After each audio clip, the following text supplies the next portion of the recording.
Our next lecture is called Your Health, Your Choice. And because that's really what we're going to talk about. We have many choices that we can make, and these affect what we will be like, what the probability of diseases will be, all of these parameters. Now, we are actually fearfully and wonderfully made. And it is surprising that the human being can take so much abuse and still survive. And the fact that everything is still so normal is really very surprising. What are the risk factors affecting our health? Well, there are some things that you can change and some things that you cannot change. For example, if the environment gets to be very polluted, you can't very well jump off the planet. You're sort of restricted to this place. But there are other things, again, which you can avoid, which I like to call monsters in our lifestyles. Smog blights babies in the womb. Well, there's nothing other than you can do about that except stop breathing. And then there are other things that we do to ourselves, like we take stimulants, we have stressful lives. People wake up in the morning, they feel half dead, they need a stimulant. So one grabs for a cup of coffee or a cup of tea or a cola drink or a cigarette or any one of those just to get going. And you get hooked to these stimulants. And they increase your state of arousal. Then when you come home and you want to go to bed and you've had these all day long, then you need a depressant, something to calm you down. So you come home and you have a drink. Some people have alcohol or spirits. Some go for narcotics. Some are hooked on medication. Some take aspirins, or some just smoke pot, cannabis, marijuana, whatever. And then you can even have some people that try to opt out by using hallucinogens, LSD, ecstasy, any one of those, and if you're really down and out, you go for the inhalants. All of these have their problems. Let's first look at alcohol, generally speaking. If you want to have active natural killer cells, that's a type of immune cell that gobbles up aberrant cells, like cancer cells, for example, then it's good that you should actually have no alcohol. A bout of heavy drinking influenced the ability of natural killer cells to destroy cancerous cells. That's been shown. And very small amounts of alcohol can also prevent these cells from actually changing or undergoing attacks or taking part in your immune capacity. So even small amounts of alcohol reduce your immunocapacity. Cirrhosis is not something that only comes from heavy drinking. Women particularly can be prone to cirrhosis of the liver, even if small quantities are consumed. Here, for example, is a normal liver. Here is a cirrhotic liver. Notice the fat deposition. Children, for example, many can be born with what we call fetal alcohol syndrome. Typical would be a small head circumference, low nasal bridge, eye folds, short little nose, small mid-face, thin upper lip. And not all of these features present at the same time necessarily, but typically that would be fetal alcohol syndrome. You know, it's very strange that women who drink excessively while pregnant have a 30 to 45% chance of having a child affected, but notice that just 2 mixed drinks per day seems to be the level at which damage occurs. So even a small amount of alcohol is detrimental to development, it's detrimental to your immune capacity. Everybody knows that cigarettes are bad for you, and typically cigarette smoke per day and the incidence of cancer is very strongly correlated. Here, for example, if you've never smoked in your life, what's your probability of reaching the right old age, let's say of 85. If you've never smoked in your life, you go up to the red graph, and your probability is around about there, 35%. If you have smoked 25 cigarettes or more a day, the probability of getting there is less than 10%. It's quite a difference. What about getting to 70? probability is actually very good if you've never smoked, 80% if you've never smoked, and the probability is only 40% if you smoke 25. So any reduction in smoking is already an improvement, but no smoking, banning would be the very best. If you look at world cancer rates, you'll see that Scotland, Hong Kong, Iceland, United States, Denmark are the ones way at the top there. And it seems like some of the industrialized countries are not doing too badly. Today there's a slight shift towards the non-industrialized countries. Lung cancer in the United States, males started smoking since the 1950s quite heavily, and then it increased rapidly to the 90s. Women lagged behind in this social adventure and only started smoking in 1965. Probably because women are more intelligent than men. Isn't that right? It must be, right? But it seems as if they are catching up eventually, and today there's actually a shift around. So given time, men get more intelligent. I don't know exactly how that works. Obviously, that's a pretty bad tumor over there. You don't want a lung that looks like that, or this is a typical smoker's lung compared to a smoke-filled lung of a non-smoker. And these are pretty bad. Here's an experiment that was done by a colleague of mine. We at our university were quite interested in lifestyle diseases. And this man over here, Professor Moritz, he did a lot of research. He's world-renowned for his nicotine research. And he did some fascinating studies on rats. And here you see metabolic rates, for example. Let's just look at this one. Glucose, burning glucose. Normally, a little rat would have that burning capacity, micromoles per gram per hour burning glucose. But if he gave them nicotine, that capacity doubled. If he withdrew the nicotine, then it went way, way low. Now, that's an interesting point. You see, women, for example, are very attracted to this. When they smoke, they naturally burn more energy, and therefore they tend to stay thinner. When they give up smoking, that capacity drops to less than half, and they tend to get fat. That's why women don't like to give up smoking, because they get fat. Whereas normally that would be your level, somewhere between the two.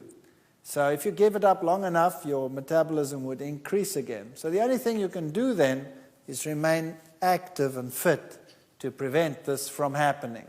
But here's something very interesting that he found. If he took a pregnant rat and he gave the mother nicotine, that's the equivalent of simulating a mother that smokes during pregnancy. And then the pups were born, and he keeps on feeding her with the nicotine, simulating someone smoking, 1 milligram per kilogram body mass, and gives it up to day 21. That means the little ones are still getting the nicotine in the mother's milk. Then this is what happens to the baby's lungs. This one over here is one that receives nicotine, this purple one, and this is one that doesn't. These are the babies. So the babies never actually directly get nicotine, they just get it indirectly from the mother. And you'll see that when they are born, the lungs are pretty much the same, but as they develop the lungs, so the alveoli volume gets large compared to one where the mother did not get any nicotine. The alveoli volume actually gets small. Now that's important. So the babies from a mother that smokes, in brackets, would have large air sacs. And the babies from a mother that does not smoke would have small air sacs. Not only that, if we look at the number of alveoli, we have the same thing.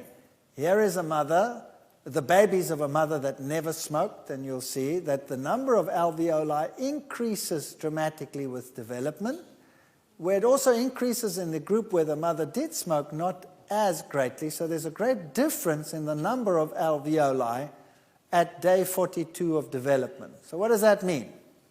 Simply this, that if a mother smokes, her offspring is likely to have large little air sacs in the lung and few.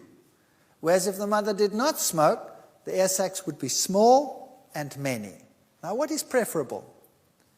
A small one has a large surface area for the exchange of oxygen relative to volume. So if you have lots of small ones, that's the way you would want it to be. And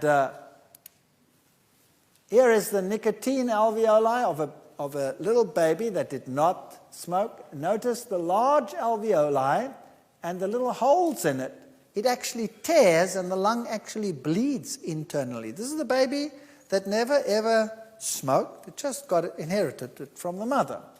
And here's one where the mother did not smoke, and you'll see nice tiny little alveoli. That's just the size measure over there. Smooth, no holes in it, absolutely perfect under the electron microscope. So very nice lung development. And then he did something interesting. He took the whole lung and he put it in an acid and he dissolved all the tissue away until only the elastic tissue was left. And here was the lung of a control rat. In other words, once all the tissue had dissolved, that's what left. That's the elastic tissue. It looks like a sponge. If you took the same age one from a mother that had, in inverted commas, smoked, that's what it looked like. Wow. So basically, that is a lung of someone who has emphysema.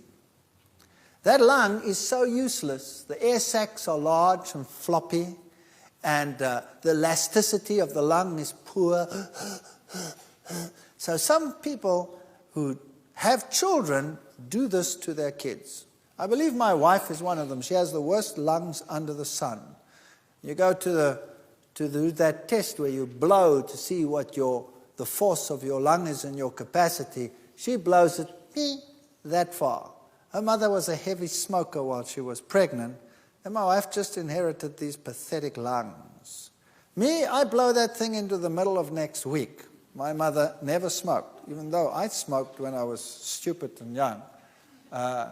It makes a big difference. Your choice, you see, does not only affect you, it can affect your offspring. And secondhand smoke is just as bad. Then there's something else about certain plants. We've looked at secondary plant compounds, phytochemicals that are healthy. Now, there are phytochemicals that are harmful in certain plants. And these harmful secondary compounds can cause various diseases. Now, why do plants have them? They say these plant compounds are for toxic defense. They are digestibility reducing defense, and some of them are positive, like anticarcinogens. Bad ones are called alkaloids. Some are pyrethrins. You can use them as insecticides, for example, rotinoids, cyanogenic glycosides, tannin, for example, phenolic resins, caffeols, caffeine, theophylline substances that you find in tea, for example, theobromine, a substance that you find in cocoa, nicotine, a substance that you find in tobacco plants, for example. Those are negative compounds that you want to avoid. Now, different plants have different compounds. All plants vary in the substances within them. And so the whole animal kingdom is spread over the plant kingdom. So certain animals will eat certain foods and no other foods. So, for example, the tobacco hornworm is a worm that feeds on tobacco plants. And it has an enzyme which neutralizes nicotine. So that worm can eat that plant from morning till night, and the nicotine is neutralized and excreted as though it weren't even there. But it's also attracted to the nicotine. It's its target, and it goes and it eats it. The koala bear is attracted to eucalyptus oils. And the eucalyptus oils are eaten and attracts the animal, and that's its diet. It sticks to that diet. Another animal comes along, tastes eucalyptus oil, and goes, doesn't eat it. And so the koala bear has assured that that's its diet. And so the animal kingdom is spread over the entire plant kingdom in the world.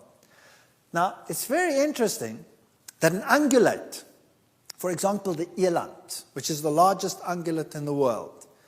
That goes along and it will eat acacia leaves.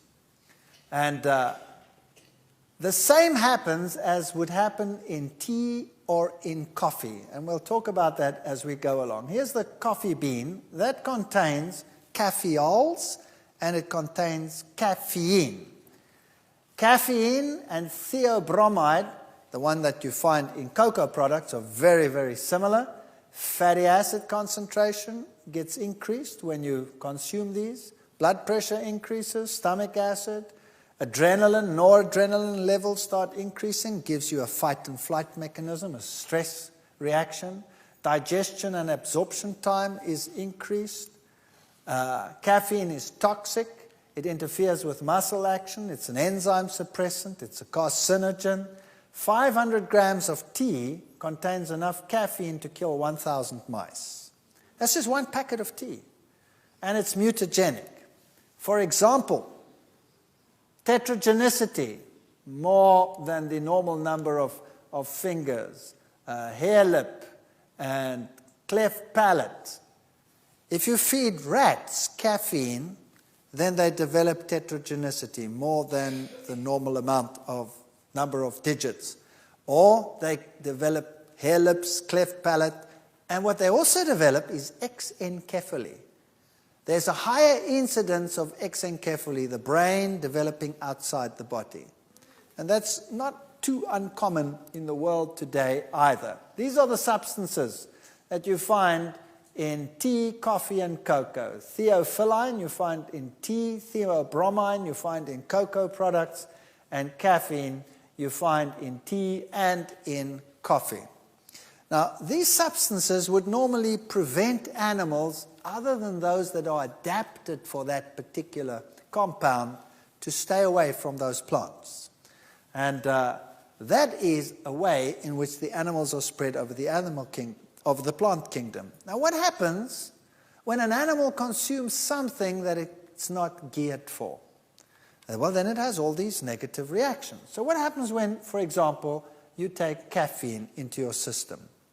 The first thing that happens, besides all those negative effects, is that the caffeine causes your adrenal gland to release hormones. Two of them, adrenaline and cortisone. And adrenaline is the fight and flight mechanism, hormone. So you are geared to defend yourselves or to run like blazes. One of those two, right? The cortisone, on the other hand, is there to prevent inflammation in case of damage.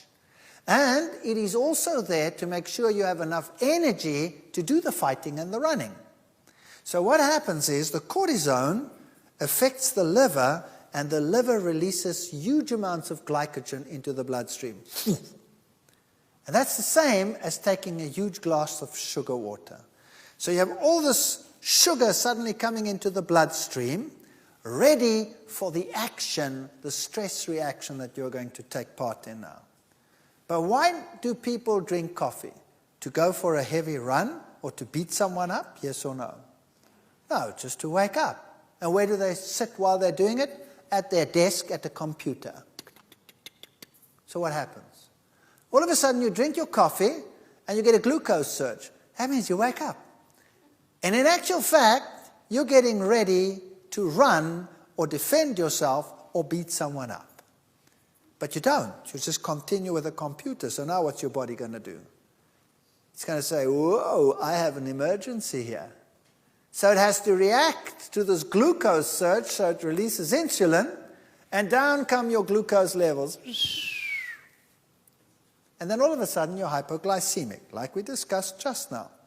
That means you're feeling lethargic, tired, stressed. What's the solution to the problem? I need another cup of coffee. So you get another cup of coffee, and you go through the same process over and over and over again. And instead of doing what you're telling your body is happening to you, you are shunting all of this into a totally different direction. It's the worst thing you could do with your body. Tea. Now here's a typical tea plantation. Look how nice and square it is. And there is my example of this nice animal, the eland. Now, the animal that you see on the screen there does not eat tea. It eats acacia leaves. Now, the eland is attracted to acacia leaves, and the acacia leaves have tannin in them. Now, as the animal eats the acacia tree, the tree actually protects itself against overgrazing. So what happens, as the leaves are broken, they release a pheromone, and the pheromone warns the tree and the rest of the trees around something's breaking the leaves. It's a fascinating system. And the trees respond by increasing the levels of tannins in all the leaves. And then at a particular point, the eland will bite and the leaf is astringent. And so it will leave the tree and go somewhere else. It won't eat the tree next door because that one's been warned as well and also is impalatable. So he'll walk about 50 meters and then he'll start grazing again. And then the same happens, and that's why the animals graze and walk and graze and walk and graze and walk. It's a marvelous system. Evolutionists say it developed by evolution. I believe it's design. I believe God put it into the tree to prevent the eland from... What prevents this animal from just stripping the whole tree? What prevents it? Nothing. Here's a mechanism that tells it, enough for you, off you go and eat elsewhere. Now there's something else that's interesting. A tree wants to grow. And so the young leaves and the buds are protected as well by putting higher levels of these noxious compounds in the young leaves. We call it the ephemeral tissue, into the young leaves and buds. And then the animals come and eat, and they eat the older leaves rather than the young ones, because the young ones are impalatable to them. And that way, the tree can actually grow even though it is being grazed upon. That makes sense, doesn't it? Imagine if animals came along and only ate the young growth. The tree would never be able to grow. No plant would grow. That would be the end of it. So nature is designed so that there is no overgrazing and that plants can grow even though they are a food source for animals. It's actually a magnificent system. So now, what have we established? When these levels are high, they are deterrents to animal. They cause digestive problems. They cause repression of enzymes and functions such as that. So now let's see what happens when you go to gather tea. Notice that these plantations are square on top and on the sides. They are square. How did that happen? See, what they do is they go and they have found out that it's not good to cut the leaves. The best is to take a long stick and to walk and to trim them. So they go, and they cut them this way. They trim them down to these nice square. That's how they prune them. What does that simulate? So you're breaking the leaves like this. What does that simulate? Yes, that's right. It simulates an animal eating the plants. What would be the natural reaction to the plants after this? To raise the level of compounds that act as deterrents. And when the young leaves then come out after that process, they will have higher levels of deterrence than in a plant that had not been treated in this way. Does that make sense? And then the pickers go out, and for the very best of teas, what do they collect? The two top leaves and a bud. Those have the highest levels of these noxious compounds in them that any self-respecting animal would avoid, but not man. Man picks them, and then what does he do with them? Well, he dries the leaf, and that he calls green tea. But that's not good enough for most people, so what they do is they take all these leaves. By the way, how does he dry them? By cutting down the forest, making huge amounts of smoke, and drying it that way. Then he takes this tea and he puts it into fermentation vats, and he adds bacteria, and then he ferments them. Now, bacteria have to live. What do they live on? They live on everything that is edible in that leaf. And they ferment it away until it's all gone, and what remains in that leaf? Only that which is non-usable. So now, when you take that and you dry it again, what do you have then? Then you have high concentrations of toxins which no self-respecting animal would even get near to. It would be astringent, and it would be bitter, and it would be a taste and a metabolic deterrent. And what do we do with it? We make a solution, and we pour it into a cup, and then we say, drink it. Now do a baby test and give a cup of black tea to a little baby and watch its face. It'll take a sip and it'll go, how? And spit it out, right? What do? Obviously the thing is impalatable. It's as bitter as gall. It's full of toxins. We have to make it palatable. So what do we add? Sugar, because it's bitter. Now we add the sugar to take away the bitter. We are the stupidest animal on the planet, no doubt. You add the sugar, and then it's still astringent. So what do you add to prevent that, to make it smoother? You add cream. And then you can actually get this noxious compound down. And it's still so wickedly bad that you have to make a culture out of it. So you put it in a neat little cup and you raise the finger and you teach everyone that you have to drink it like this. And then you must say, ah, afterwards. And when you've learned that, you've become a tea drinker, right? And there is no animal as moronic on the face of the earth. No other animal would do that except man. So tea and coffee is bad, bad news. So I have good news for you. There are many, many plants out there that have very good phytochemicals in them, and herb teas are not made from 2 leaves and a bud. How do they make herb teas? They take the whole plant and they use the whole plant for herb teas. So that is the best way to go about it. And then I have another piece of good news for you. There are some herb teas on the market which taste just as bad as black tea. So you don't even have to give up anything. You just switch to a horrible herb tea, and then your problem is solved. And you add whatever you wanted to make it palatable. But the good news is there are herb teas that are actually palatable. So do yourselves a favor and a flavor. Switch to herb teas and cut out the ones with the alkaloids. Sources of caffeine, for example,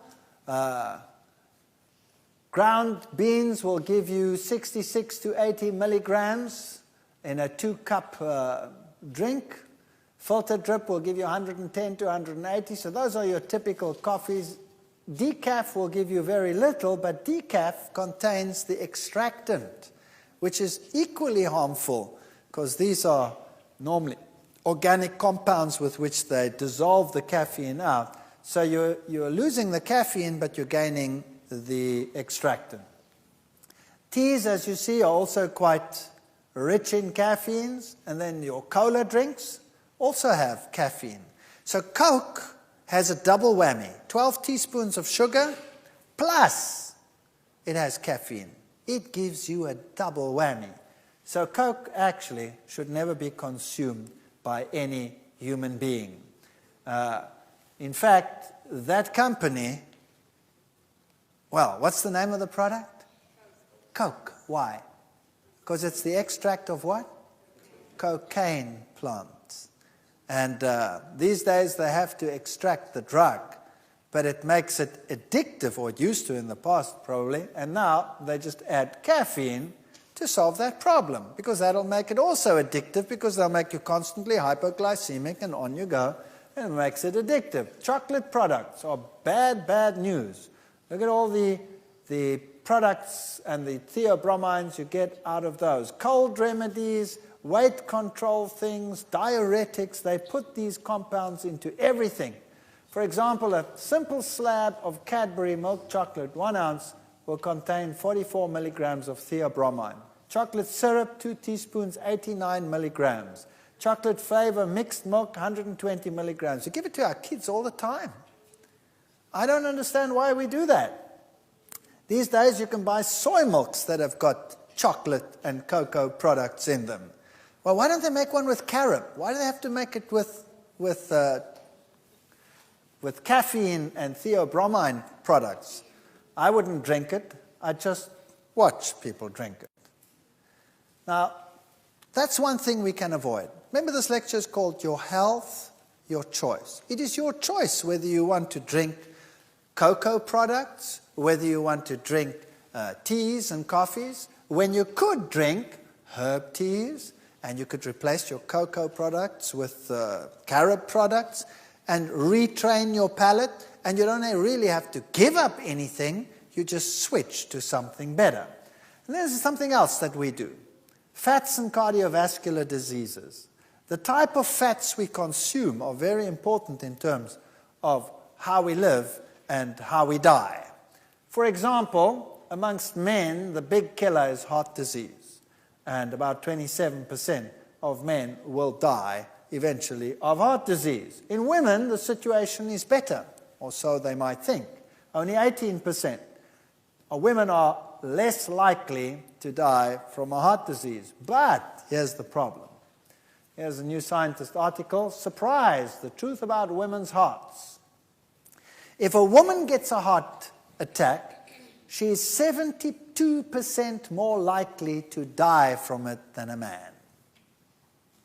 72% more likely to die from it than a man. Why?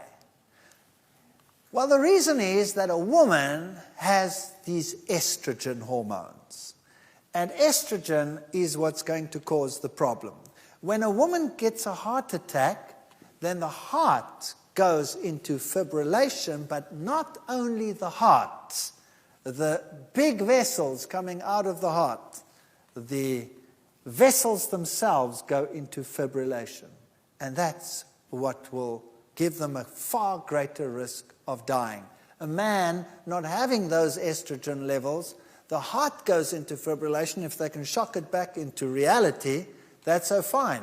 But at least the vessels don't fibrillate. And if your vessels fibrillate, well, then the blood doesn't go through that either. You cut off the oxygen to the brain, and then you die. So a woman is more likely to die from a heart attack than a man. If you take a typical statistics in the States, for example, then you'll see almost a quarter of the population, I mean, that's horrendous, have some form of cardiovascular disease, like high blood pressure, 50 million, coronary heart disease, 12 million, myocardial infarct, 7 million, angina, 6.2 million, stroke, 4.4 million, rheumatic fever and heart disease, 1.8 million. That's the American Heart Association. That's pretty horrendous. And cholesterol levels are very, very high. 98.1 million American adults have high cholesterol levels. Even young kids, 19 years old, have cholesterol levels of 165 milligrams per deciliter. There's only one nation that keeps up with them, and that's Finland. No other nation. And that's the reason why. That's the diet. That's a very high cholesterol-forming diet. Dairy products are very cholesterogenic. Eggs, meat products, those are the ones. Seafoods are relatively high too. And roe, for example, 300. Salmon is pretty high. Shrimp, all of these products, especially down here in your state, very high cholesterol diets that we see over there. Dairy, one of the very high cholesterol foods. We'll deal with that later. Whereas high-fat foods in the plant kingdom, like avocados, coconuts, they are not cholesterogenic. There is a notion that they will cause high cholesterol, but they don't. They don't cause high cholesterol at all, because the protein associated with it is plant protein. It actually lowers cholesterol. And the avocado, the oil in it is a monounsaturated oil, and it lowers your cholesterol level. So no high cholesterol from those products. Here is a typical way in which clotting and plaque formation forms. This is what you want. You want a nice, squeaky clean blood vessel without any of these compounds. People today say that cholesterol is not really the problem. In actual fact, they're right. Cholesterol is not the problem per se. It's the way in which the cholesterol is distributed that's the problem. Here's the Framingham heart study, which clearly shows that the more cholesterol, the higher the risk of cardiovascular disease. So yes, the risk is higher. But how the cholesterol is distributed plays a very, very important role. If you have cholesterol clogging your arteries, then the arteries' lumen becomes smaller, and then you have a greater risk of a disease. Typical plaque formation. Notice how small the lumen has become. This is a person who has died of a heart attack, and you can see the clogging of the arteries over there. So a plaque is this mass of fat and cholesterol. Arteriosclerosis is hardening of the artery. Often calcium deposits come in there because you have such high acid diets that the calcium even deposits in the blood vessels. Then you can get clots, and they can start floating around and cause strokes and heart attacks and all kinds of problems like that. And by the way, if you're an African American, then you have twice the probability of getting these diseases than if you are a European white stock. That's just the luck of the draw. It just happens to be so. And I think the reason is that the population that is derived from black Africans in Africa has had a shorter time to adjust to high-fat diets than the Western typical European society. So that's just something we have inherited over time, a greater capacity to deal with a bad diet than the poor black people have that have had a shorter history of such diets. Now here's something that's very fascinating. The American Heart Society started warning against saturated fats and said they were the ones that caused heart disease. And by the 1970s, this started taking effect. And the average American started changing his diet, taking more polyunsaturated fats and less saturated fats. Is that correct? And they told everyone to switch from what to what? From butter to margarine. That's right. And lo and behold, it worked like a bomb. Here's the American figure, and you can see that heart attacks dropped dramatically between 1970 and 1993 when this advertising campaign made the people aware that they had to change their diets. In the UK, you had exactly the same thing. They were a little bit slower in taking off, but their heart attack rates also came down. The Japanese, in general, didn't have that problem to begin with in those years. Didn't have the problem. So, obviously, the problem was the saturated fats. And so, all over the world, advertising campaigns started saying, switch to polyunsaturated fats and prevent heart disease. That was great. But what about fats and cancer? Same time period. While down came heart attacks, in the same time period, up went cancer. Breast cancer soared, prostate cancer soared. Now, what was the problem? What was the problem? World all-sider cancer rates. Hungary, Czechoslovakia, Luxembourg, Denmark, Scotland, Hungary, England, Wales, all the high-fat consuming nations were the ones that showed the high cancer rates. And so in the 80s, they started doing experiments and found that your diet is affected by what you eat, and particularly your fat intake. So the more fat consumed by a nation, the higher the risk of cancer. The Netherlands, for example, was way up there. Denmark, UK, New Zealand, Canada, Switzerland, US, those are the top of the hit parade countries, high fat consuming nations. And they clearly showed that if you fed a rat a carcinogen, that's something that produces cancer, and you feed it a high-fat diet, then it has more cancer than if you feed it a low-fat diet. In fact, twice as much cancer. So obviously, fat caused the cancer.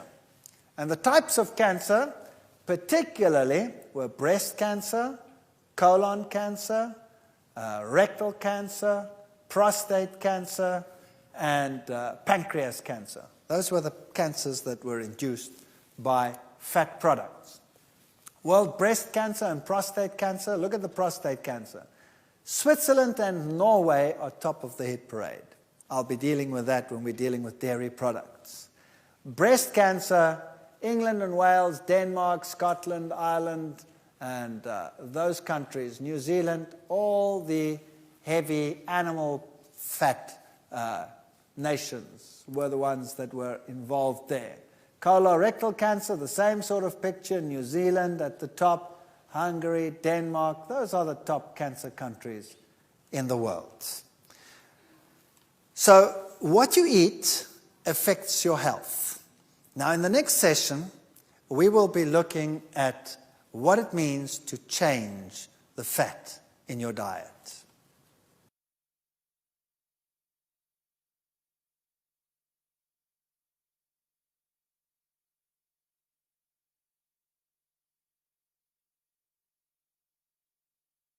All right, we've been looking at fat in the diet.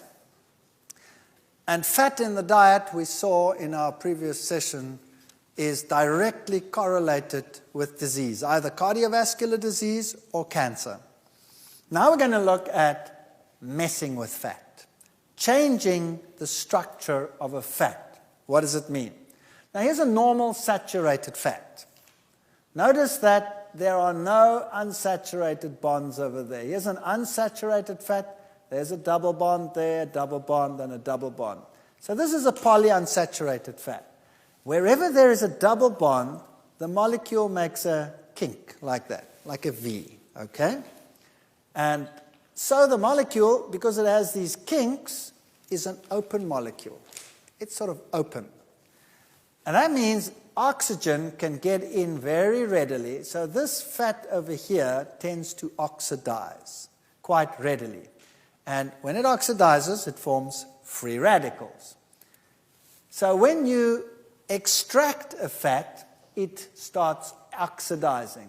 And the more unsaturated it is, the more it forms free radicals. For example, the polyunsaturated fat is unstable, and it causes free radicals over time. So you need a balance between polyunsaturates and antioxidants. And the natural antioxidants that you find in plants are vitamin A, vitamin C, vitamin E. And that vitamin E is built right into the seed where the oils are. So in a seed, the oil, in a sunflower seed, the oil is present, packed with antioxidants, and that oil remains stable. As soon as you extract that oil, then you expose it to air, and you have to increase the amount of vitamin E dramatically, 200 times, before it will stop oxidizing. And that doesn't happen. So they extract the oil, and then it forms these free radicals. And it forms all these compounds, peroxides, aldehydes, ketones, all these bad fellows. Now, when they extract the oil, to get enough oil out of the seed, they heat it as well. So, for example, when you heat a saturated and a polyunsaturated fat, and you heat it to 170 degrees for 2 hours, then it causes liver ailments when you feed it to an animal. That's centigrade. That's what? About double it for Fahrenheit. All fats heated to 180, that's about 360 degrees Fahrenheit, for 2 hours or more will produce serious liver ailments. And a triunsaturated fat will undergo oxidation 10,000 times faster than a monounsaturated fatty acid. So now here's the problem. When you extract that oil out of the seed under heat, normally they heat it to up to 200 degrees centigrade. That's 400 Fahrenheit. And they do that for 2 hours. So by the time you buy it, that oil would already cause serious liver ailments to a rat. Now, what do you do with the oil when you buy it? you cook with it. So you heat it. To what heat do you heat it? Very high.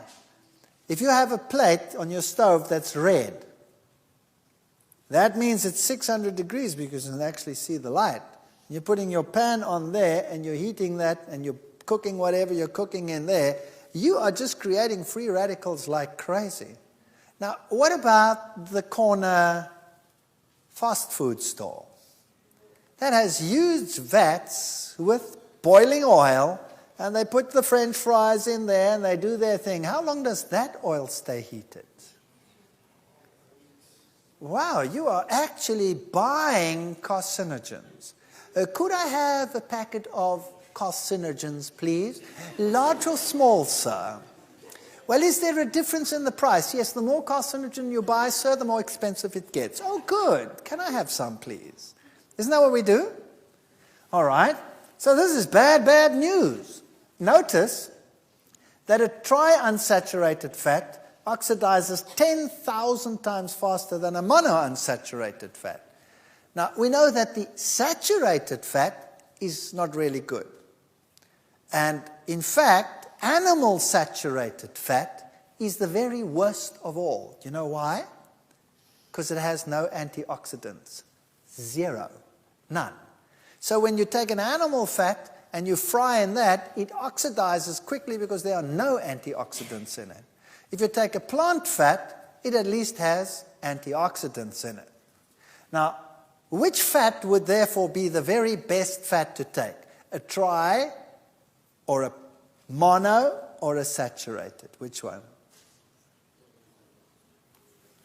Notice the mono will undergo oxidation 10,000 times slower than a tri. So which is the best fat to take if you're going to use an extracted fat? Mono. No doubt. Mono will be the best one to use. How would you like to have it extracted? Heat extracted or cold pressed? Cold pressed. See, it's all very logical. And you can choose. You can go to the store and you can choose carcinogen or polyunsaturated or monounsaturated heat extracted or monounsaturated cold pressed. It's your choice. Of course, it affects your pocket, but it also affects your health. Which one would you buy? Monounsaturated cold pressed. Which one do you think is the best one on the market? Olive oil. Why? Olive oil has stood the test of time. Canola oil is also a monounsaturated fat largely, but it's rapeseed and it has other components in it which might not be so hot, and it is a far stickier oil, generally speaking. So the one that one, if one is going to use it, would be mono olive oil. And you can see that that is a saturated, polyunsaturated mono. It takes the longest before it starts oxidizing. In fact, it only really starts oxidizing after being heated for about an hour or 2 hours.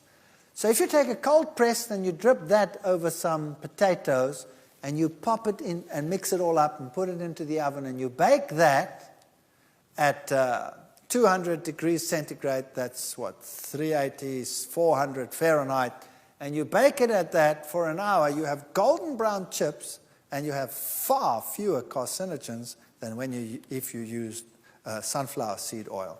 So make your fries like that. You don't have to give them up. Don't eat them as often, but when you make them like that.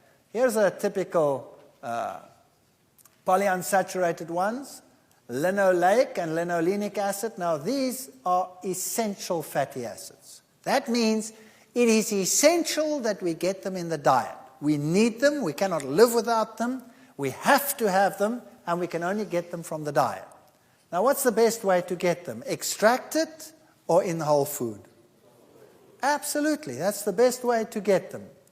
Hydrogenated margarines and oils are another problem that we're facing today.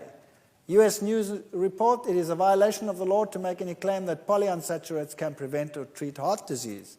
Very interesting. What's happening here? Oil in margarines will be soya, maize, sunflower, olive, coconut, palm oil.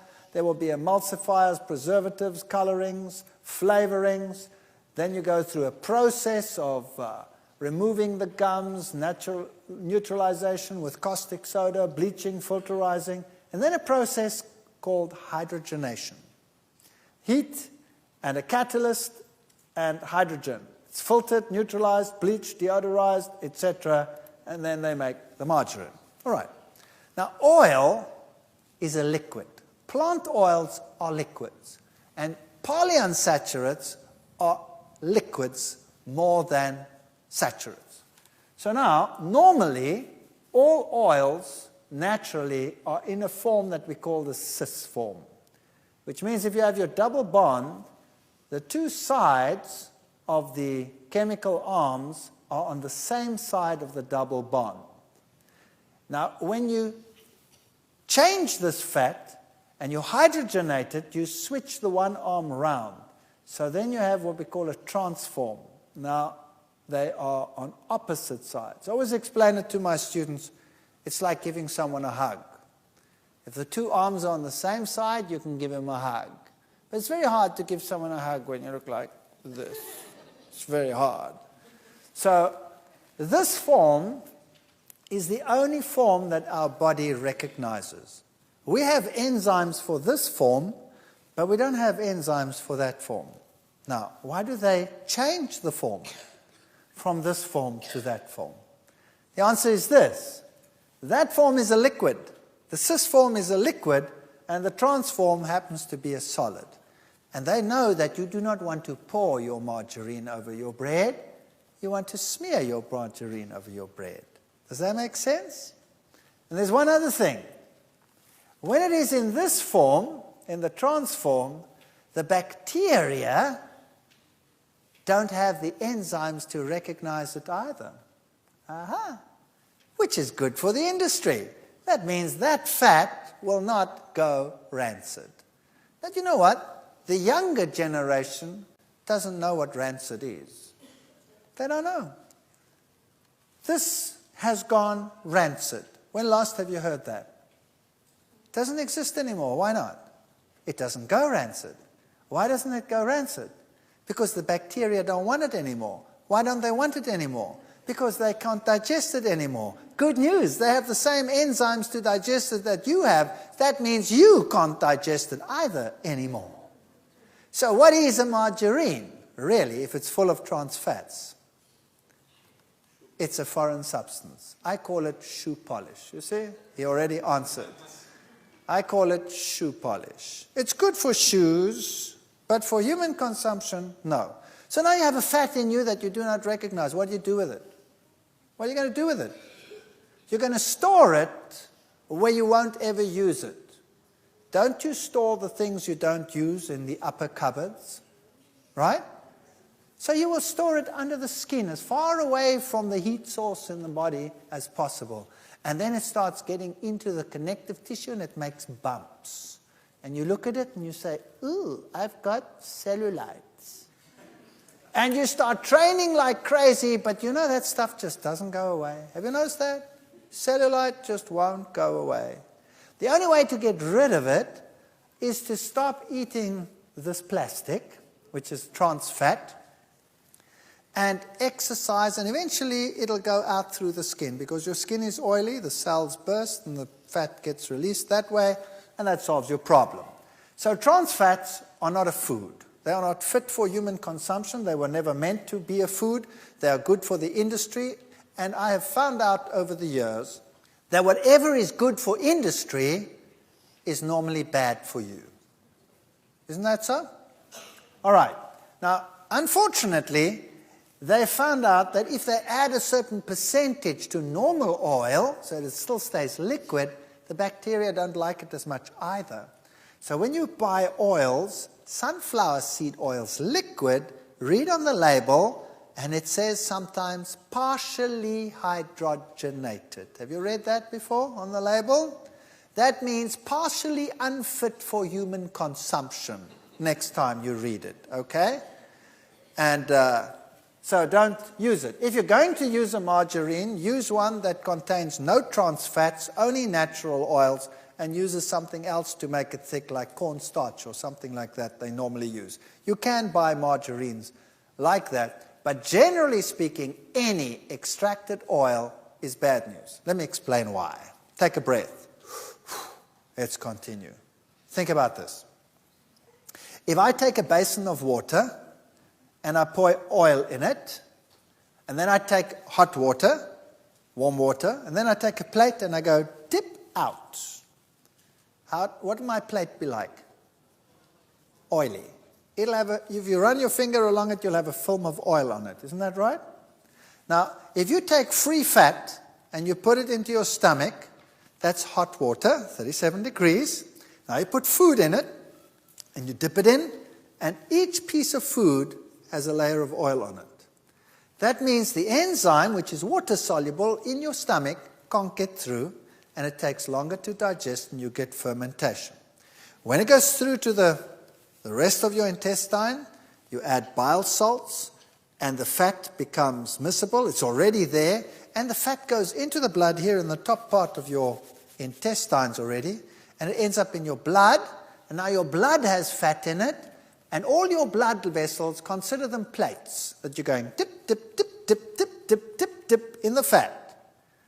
And now your blood vessels contain all these, and the exchange of oxygen is slowed down. That means you're getting less oxygen to your brain. That is why if you have a fatty meal, very soon thereafter you go, and you fall asleep. Isn't that right?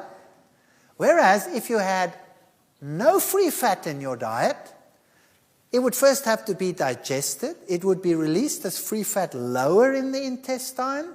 It would be absorbed way low down and not go straight into the normal bloodstream. It would first go into the portal system, first go to the liver. The liver would work with it like a factory, take it out and pass clean blood to your heart, and you would never have that. So if you had a whole food diet, you would stay awake. And you come to your class and your students are all asleep. It's a nightmare. It's a nightmare. So, switch to margarine. Women who eat 4 or more teaspoonfuls of margarine a day have a 66% greater risk of heart disease than women who have margarine less than once a month. Now, why is that? The trans fatty acid levels in the margarine seems to be the problem. So, you don't want trans fats. Trans fats are not a food, and they cause cardiovascular disease, and the polyunsaturates, they cause cancer. Margarine is not a good idea. Not a good idea. So what do you replace it with? There's another lecture coming up on that. Mopping up free radicals, we've already discussed it. So what you want in your diet, because we're going to face these hazards in the world, is you want lots of fruits and vegetables and natural foods such as these in your diet to help you cope with that situation as we discussed it in the previous lecture. All of these will help you mop up those free radicals. And it's very important that you don't just look at them, you actually eat them. Now I want to speak about one real hazard in the world today. I just want to make it quite brief. And that is additives. Here you have another choice. So we've seen your health, your choice. You can choose the oil that you want to buy. You don't have to give it up. You just choose the one that's going to be best for you. You can eat it in the whole form, or you could eat it in the extracted form. There are many, many things that you can do. But you can also look at what they put in the food, the additives. Today, there are about 8,000 additives listed by the World Health Organization. The number is increasing dramatically. Anything from anti-caking agents, anti-foaming agents, dyes, bleachers, bulking agents, emulsifiers, stabilizers, firming agents, flavorants, gelling agents, preservatives. The list is just endless. And there are many food intolerances that people have. You have non-immunological toxic effects, and then you have immediate ones, delayed ones, psychological effects, physiological effects. 10 to 20% of the population is asthmatic. Much of this can be alleviated just by getting rid of the additives, like sulfate oxidase deficiency leads to asthma. Dairy products is another one we'll be dealing with later. Now, the food additives are used as all of these components for colorants, etc. Some of them are used during processing, like foaming agents, anti-foaming agents, pH control agents, and all of those. And some are used in the final product, like your antioxidants, your colors, your pH control agents, your texturizers to keep things crispy, etc. And these are some of the behavioral reactions. Migraine, hyperkinesis, that's hyperactivity, or super sluggishness, photophobia, depression, irrational behavior, all of these, paranoid ideas, even transient blindness, and then all of these nerve disorders, insomnia, fatigue, nervous tics, all of those can be attributed to food additives. Sweeteners are one of the worst ones to watch. They're used in place of sugar, as you know. Saccharin is a very common one. It's implicated in abnormal cardiac rhythm, causes itching, nausea, swelling, blistering. It's a mutagen. It's listed as a carcinogen and banned in some countries. Some countries don't ban it. I don't think the United States actually bans it. It's one of the countries where you can get it. So saccharin is not one that we should take. But one that is probably most rampant in the world today is aspartame. It is used everywhere. It's used in power drinks. It's used in sport drinks. It's used in sweets. It's used so widely that it's scary. You'd have to watch where it is used. Aspartame is the technical name of a brand name such as NutraSweet, Equal, Spoonful, Equal Measure, all of those.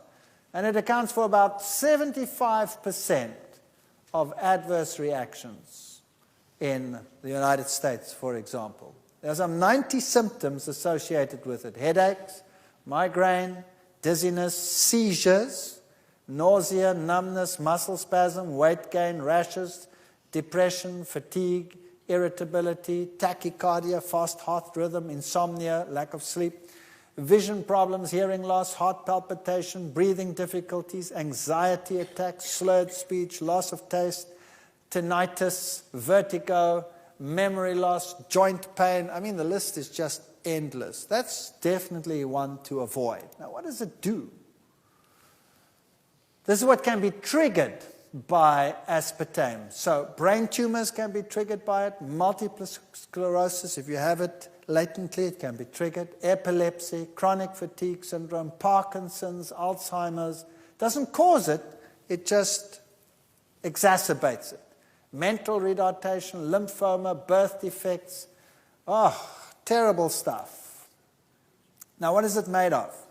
3 chemicals: aspartic acid, phenylalanine, and methanol. 2 of them are amino acids. So there's 2 amino acids. So people will tell you aspartame is a natural product. It's made of amino acids. In fact, free amino acids are sweet. And so most amino acids will act as sweeteners. And phenylalanine is probably one of the sweetest. So if you take that freely, it's sweet to the taste. Aspartic acid is the other one that is sweet to the taste. And then also contains methanol. Now, aspartic acid, as you see, is an amino acid taken in its free form. It significantly raises blood levels of aspartate and glutamate. Now, the same you will find in monosodium glutamate, MSG, that you find in Chinese food a lot. And aspartate and glutamate are what we call excitotoxins. Now, people will say, now, hang on a second, it's just an amino acid. But think about this. No animal in the world, no creature in the world ever eats free amino acids. You just don't do it. How do you get your amino acids? You eat a protein. And the protein is not sweet when you chew it. The protein goes into your stomach and there it is cleaved into blocks by the enzyme pepsin. And then it goes through to the duodenum, and there it is cleaved by another protein called trypsin into smaller pieces. And then it goes further down in the intestine, and then the amino acids are cleaved off one by what we call exopeptidases, enzymes that cut them off piece by piece.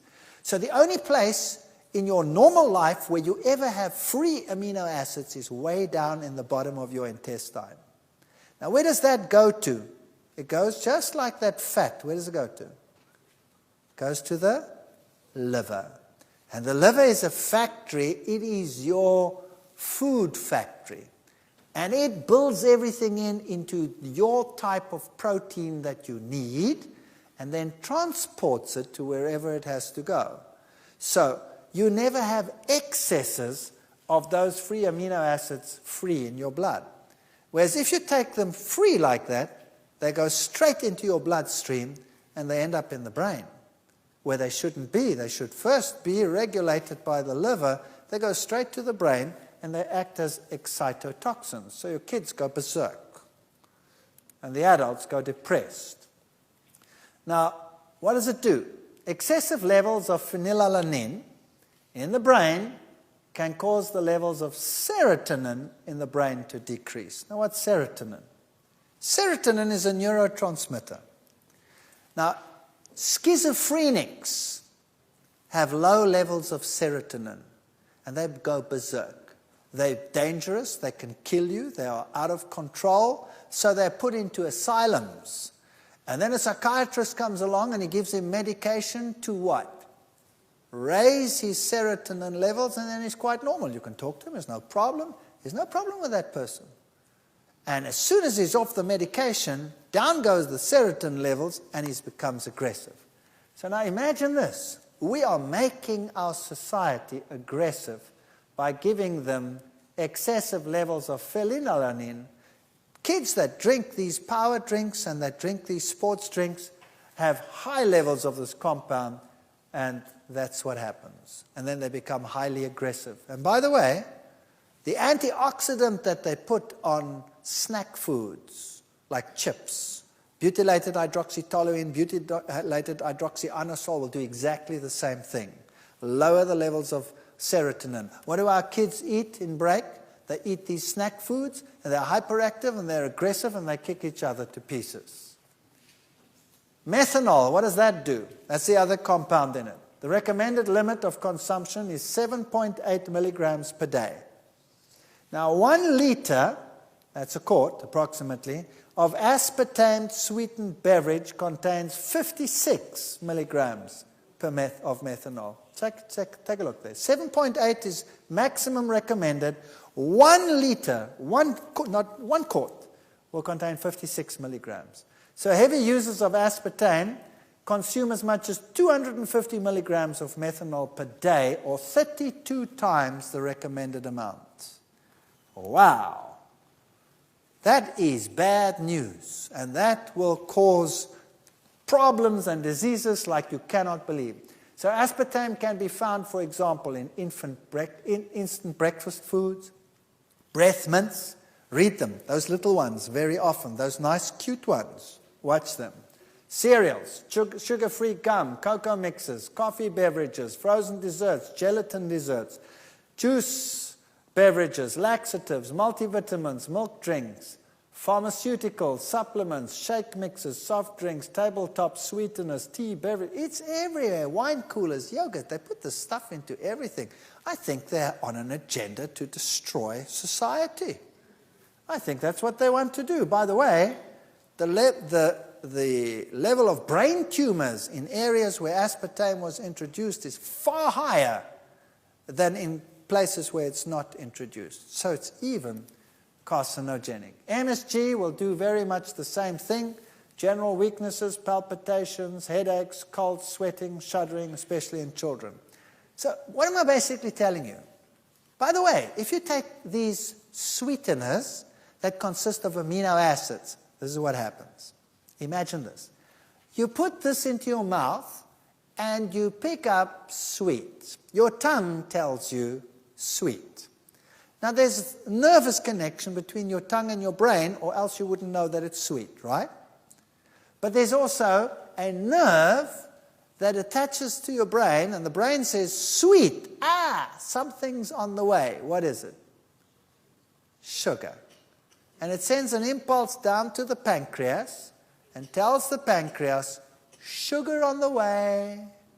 And the pancreas says, brain says, sugar on the way, starts producing insulin. And then, after a while, no sugar comes. All you have is amino acid coming down. And the pancreas says, hello, what's going on here? Where's the sugar? The brain says, I know it's coming, I tasted it. Are you calling me a liar? Of course not. And so this communication goes on, and the pancreas responds every time to the brain and produces insulin. And then nothing happens. And guess what happens? It's just like a kid that you tell something too often. What do? They filter it out and they don't even hear you anymore. And so the pancreas stops reacting. And now you have a big something sweet. And the brain says, sugar on the way. And the pancreas says, and suddenly the sugar's in the blood. And then what you have? You have a crisis. You have too little insulin production.